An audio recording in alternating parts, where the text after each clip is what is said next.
Welcome aboard. It's Captain G to Global War 85 Failsafe 1.7 China. Dateline Beijing, Lok Yu, Year of the Wooden Ox. The new Chinese Minister of Defense had always been considered to have had good fortune. The West would say he has been very lucky. He was not on the plane with his predecessor when it crashed, because he was too sick to travel. He had not thought of himself as fortunate at the time, but looking back now, he certainly was. Just like, as a young volunteer fighting the Americans in Korea, he had been fortunate to survive when so many had not. Fortune smiled on him again years later in Manchuria. It was men from his battalion fighting the Russians at Zhenbao Island that had captured the Soviet T-62.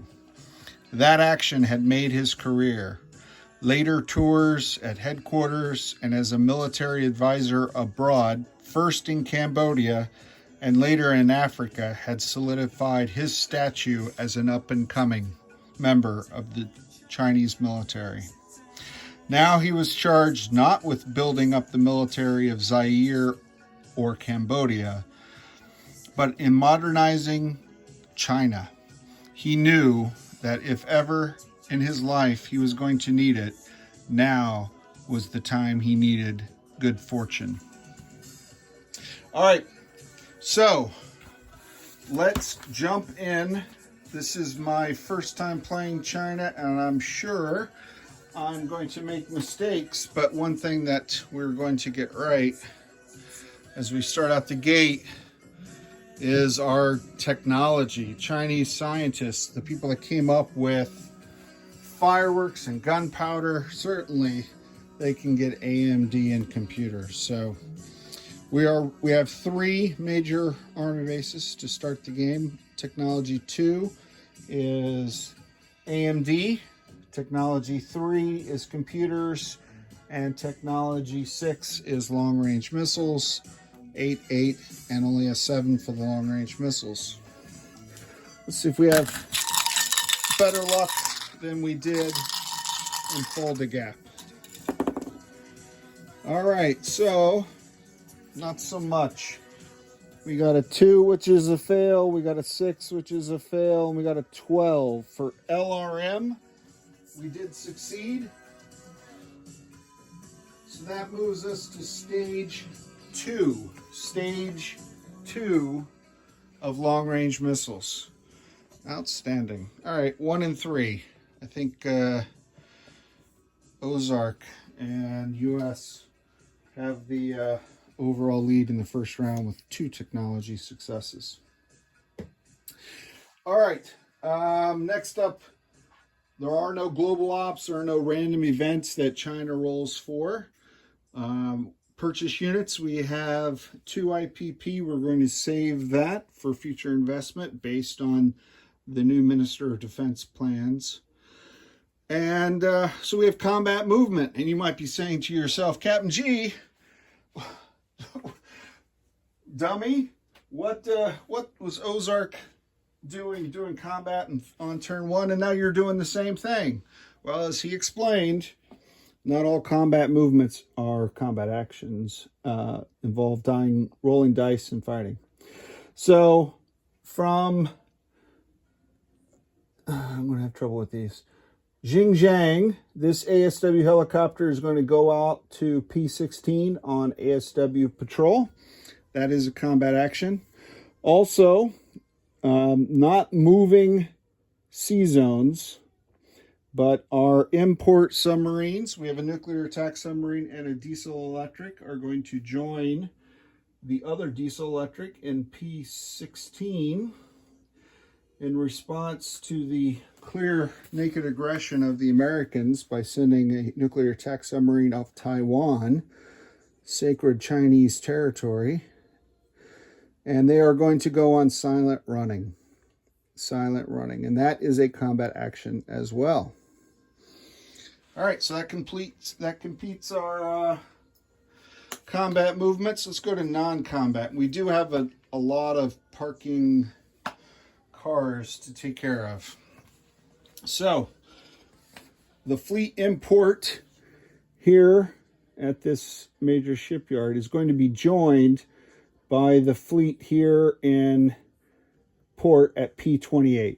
Again, we're at DEFCON 5, and as the U.S. and NATO have observed during their naval movements, we can move from one zone. So we're going to take our amphib and our 2 missile patrol boats that are in port at that minor shipyard, and they are all going to go from here up one sea zone and into that port.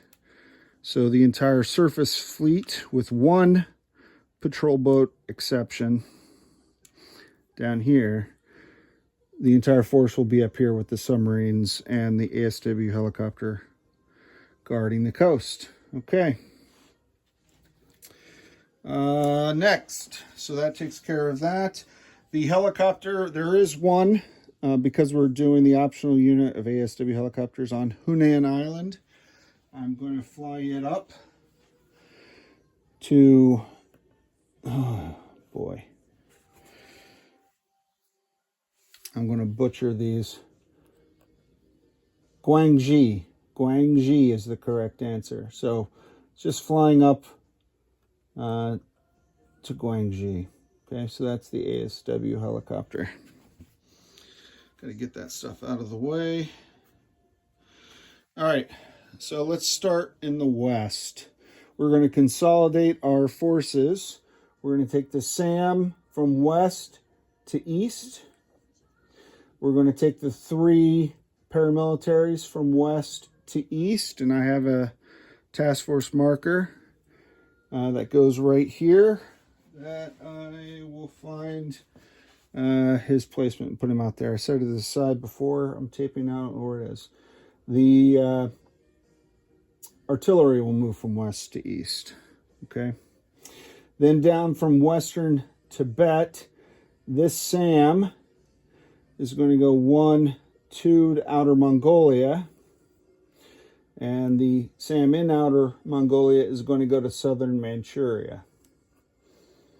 Okay, so that keeps a solid line. I have 2 paramilitary in West Tibet. We'll move up to East Xinjiang here. I have 2 paramilitary at Guangxi. We'll move up to East Xinjiang. I have 2 paramilitary in East Tibet. I'm going to move 1 up to West Tibet. I have a SAM in East Tibet. He's going to move down 1, 2 to where the ASW helicopter is in Guangxi. Okay. The artillery in South Yunnan is moving to Guangxi. That'll give me 2 there. And I'm going to need perhaps another task force marker. However, the early Gen MBT with the military base there is going to use strategic land movement 1, 2, 3 and move into South Manchuria. It will be joined there by all the early Gen MBTs in Beijing, which are 4. That should give me a total of 5 up here. I have 3 paramilitary in central Manchuria. They're going to move into southern Manchuria. I have 3 in northern Manchuria that will move to central Manchuria.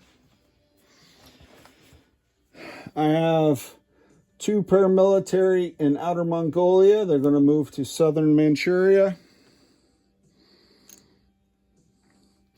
I have 3 paramilitary here in Gansu. One of them is going to move over to outer Mongolia.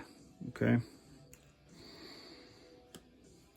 I have this strategic, well, not strategic, the S is short range. Short range ballistic missile in Beijing. It's going to go through Guangxi over to eastern Xinjiang.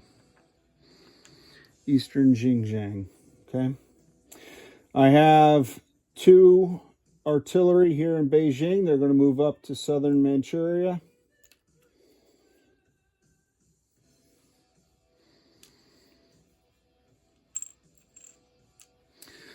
And, okay, so let's go to there. I have one artillery here. It's going to use this strategic movement, 1, 2. Also, so that's from Xinghao. All right. So I still have the 2 artillery down here in Guangxi. And I'll do a recap status of forces after this for my fellow players, since I'm moving the most pieces in the smallest map area. Okay. So I should have in South Manchuria, and I'll audit this after, but I should have 6 paramilitary, 2 SAM batteries, 5 artillery, 5 early gen MBTs, and 3 mechs. And then here in this task force that I'm not sure what happened to my marker, I should have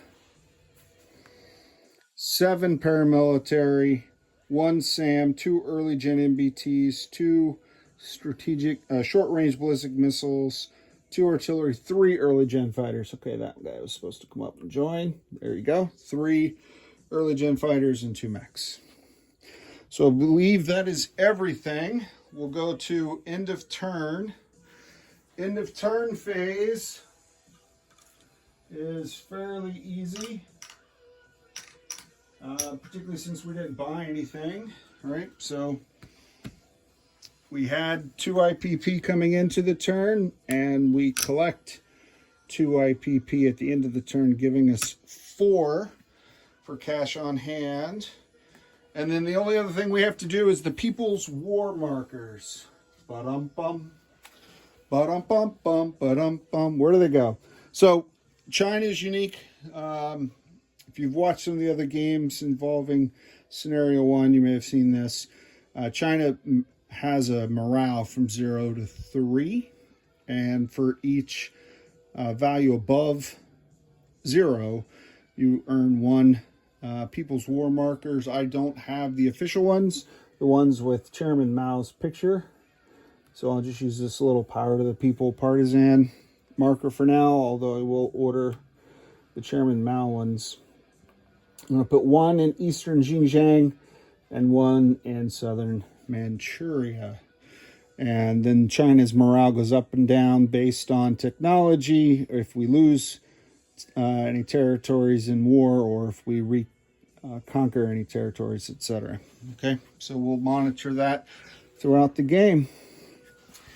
And that's it. 4 IPP cash on hand for the next turn.